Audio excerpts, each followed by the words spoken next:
Hi, my name is Jenna Thompson, and this is The Power of Words, a look at analytical philosophy.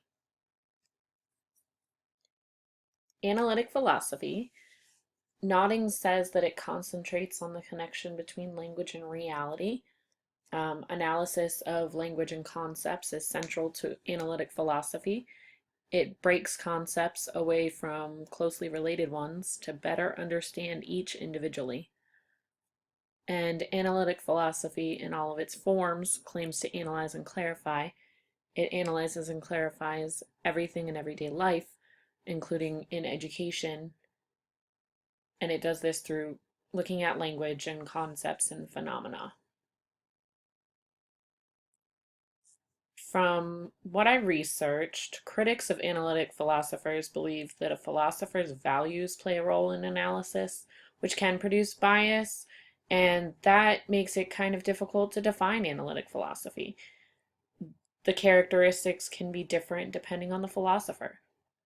And the features of analytic philosophy are kind of difficult to determine because basically what you're doing is analyzing. You're reading into things, you're figuring things out, and you're clarifying what's going on. Analytic philosophy is fundamentally opposed to British idealism, phenomenology, existentialism, and continental or postmodern philosophy. It's somewhat similar to pragmatism, and as Preston said, it's not merely a revolt against British idealism, but against traditional philosophy as a whole. Philosophers all engage in some kind of analysis, even Plato and Aristotle did, but the majority of today's philosophers do not embrace the initial extreme definition of analysis that was given by Bertrand Russell. And this is Bertrand Russell. He is one of the founders of analytic philosophy. He was a British philosopher, best known for his work in mathematical logic as well as analytical philosophy. He co-authored Principia Mathematica with Alfred North Whitehead. It was a 3-volume work. And this quote indicates that quote unquote natural language is not quite deep enough to explain the world without some misinterpretation happening. Russell believed that reality itself is analyzable and can be broken down further for clarification. Russell concentrated on the connection between language and reality in all of his work. This is Alfred North Whitehead. He is the co-author of the Principia Mathematica. He was a British philosopher, logician, and mathematician. Whitehead believed in the importance and power of creativity in life.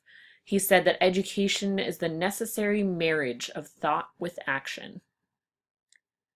And Whitehead emphasizes the importance of remembering that a pupil's mind is a growing organism. It is not a box to be ruthlessly packed with alien ideas.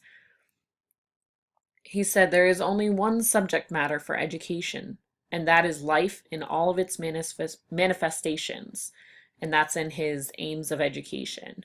He believed education's purpose is to stimulate and guide each student's self-development. Education must include a literary component, a scientific component, and a technical component.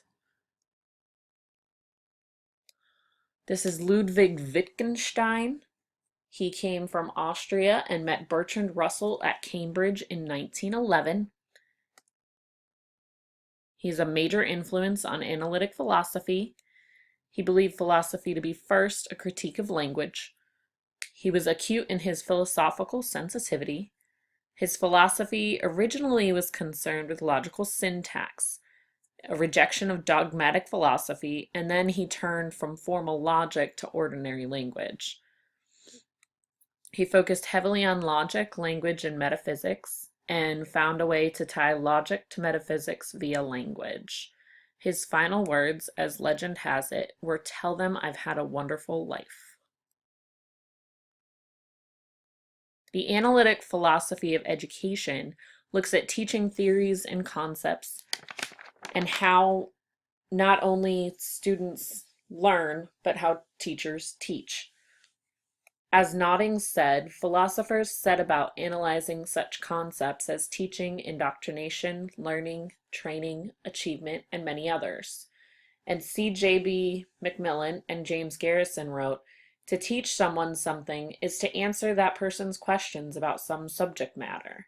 We all know students have many questions about subjects, and it is our role as the teacher to answer those questions, to help them learn those answers and pick up on the nuances of life.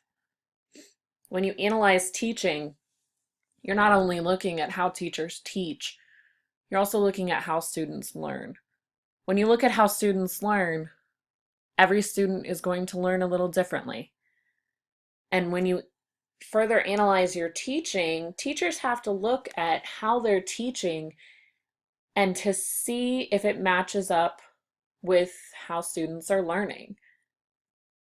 Teachers who can teach in a way in which all students can be successful are then considered successful teachers. The style of teaching versus the style of learning. This is part of analytical philosophy because you're analyzing your teaching methods, you're analyzing your students' learning methods, you're seeing what matches, what doesn't match, what works, what doesn't work. Some of the students will learn one way, some will learn another. You may have to present something in a couple different ways in order to encourage the most students to learn. Another piece of analytical philosophy is the focus on language. Part of this presentation goes into the power of words. When you think of words, words have the power to build or destroy people and societies. The meanings of words, as defined academically and socially, give the words the most power. Now, some words in one language or culture mean something completely differently in another culture. So we have to take culture and society into context when you're talking about the use of words. Those people who are able to use words correctly and successfully can make or break a situation easily. The use of words is a gift.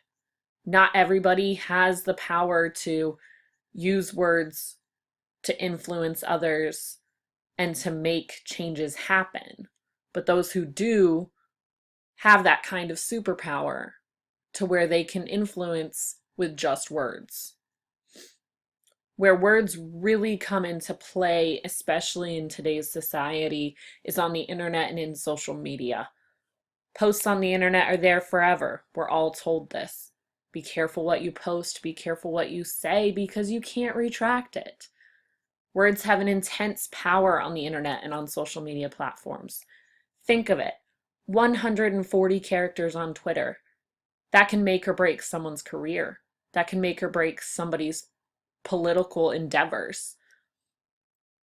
Facebook, Instagram, all of these platforms are important to how we not only live our lives, but how we express our opinions, how we express our disdain for something, how we influence others, and how we influence ourselves. For instance, a carefully or strongly worded review of a restaurant or a business can have an effect on a business's overall success. When you want to go to a new restaurant, but you're not really sure, where do you go? You go to Yelp. You go look at the reviews. Does it have a lot of 5-star reviews for customer service or wait time? Is the food good? Is the atmosphere positive and encouraging to where you'd actually want to sit there for an entire dinner? Look at current politics. Words have so much power in the media and how we look at people. Things come out that were recorded years ago, or things come out that were posted on the internet by a celebrity, by a politician, by somebody who has power and influence in our society. We analyze our words daily, what we write, what we say, what we tweet, what we put as a status. We're all analytical when it comes to our language, especially in the field of education. We are influencers on our students. We have to be careful what we say. We have to be careful what we post publicly. You always want to make that good first impression. We always analyze our language. Russell, Whitehead, and Wittgenstein may be names you haven't heard of, but really what we do every day is we analyze everything we do. We may not do it to the extent that Russell did it. We may not do it to the formality that Russell did it.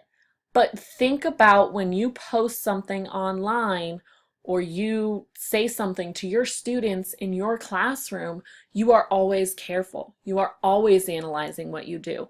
So in reality, we really are all analytical philosophers, especially when it comes to our language. And these are the references I used. If anybody has any more questions about analytic philosophy, the Stanford Encyclopedia of Philosophy helped me a lot on this. So did philosophybasics.com and the Internet Encyclopedia of Philosophy. Those were the best ones that I found that had the most information about analytic philosophy. Thank you.